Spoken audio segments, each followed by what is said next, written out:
ഇന്ത്യയിൽ പറയുകയാണെങ്കിൽ around 30% of Indian population flat ഫൂട്ടാണ്. സോ ബേസിക്കലി അതൊരു അസുഖമായിട്ട് കൂട്ടുന്ന കാര്യം ആദ്യം മറക്കുക. അതൊരു അസുഖമല്ല. കുട്ടികളുടെ കണ്ടീഷൻ വരുമ്പോൾ ഈ ഒരു ഫ്ലാറ്റ് ഫൂട്ടാകുമ്പോൾ നമ്മുടെ കാലിൻ്റെ ഈ ഒരു ടാലസ് എന്ന് പറഞ്ഞ ബോൺ ചെറുതായിട്ടൊന്ന് ഫോൾഡ് ആവും. അപ്പോൾ നമുക്ക് കാലിൻ്റെ ഈ ഒരു ആർച്ച് എന്നുള്ള സാധനം സ്ട്രെയിറ്റ് ആയി മാറും. ഈ സ്ട്രെയിറ്റ് ആകുമ്പോൾ ആ മിഡിൽ സൈഡിലുള്ള സ്ട്രക്ചേഴ്സ് സ്ട്രെച്ച് ഔട്ട് ആയിട്ട് അവിടെ നമുക്ക് പെയിൻ സ്റ്റാർട്ട് ചെയ്യും.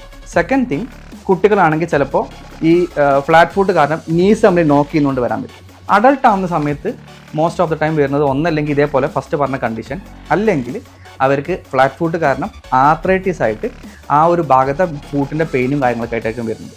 അപ്പോൾ ഓരോ ആളുകൾക്കും അവരുടെ രീതിക്ക് കസ്റ്റമൈസ്ഡ് ആയിട്ടുള്ള ട്രീറ്റ്മെൻറ്റ് ഉണ്ടാകുന്നത്. ബേസിക്കലി നമുക്ക് ഈ ഒരു ആർത്രൈറ്റിസ് ഒഴികെ ബാക്കിയുള്ള ആർത്രൈറ്റിസ് ആണെങ്കിൽ പോലും ബാക്കിയുള്ള എല്ലാ കണ്ടീഷൻസിനും ബേസിക് ട്രീറ്റ്മെൻറ്റ് ആദ്യം ഒരു ഫുഡ് സ്കാൻ ചെയ്യുക. ഫുഡ് സ്കാൻ ചെയ്തിട്ട് എങ്ങനെയാണ് കാലിൻ്റെ രൂപകൽപ്പന നോക്കുക, എന്നിട്ട് ഒരു കസ്റ്റമൈസ്ഡ് ഇൻസോൾസ് യൂസ് ചെയ്യാം.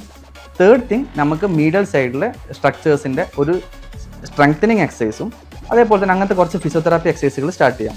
ഇതെല്ലാം കഴിഞ്ഞിട്ടും പെയിൻ പെർസിസ്റ്റ് ചെയ്യുകയാണെങ്കിൽ വി ഹാവ് സർജിക്കൽ ഓപ്ഷൻ.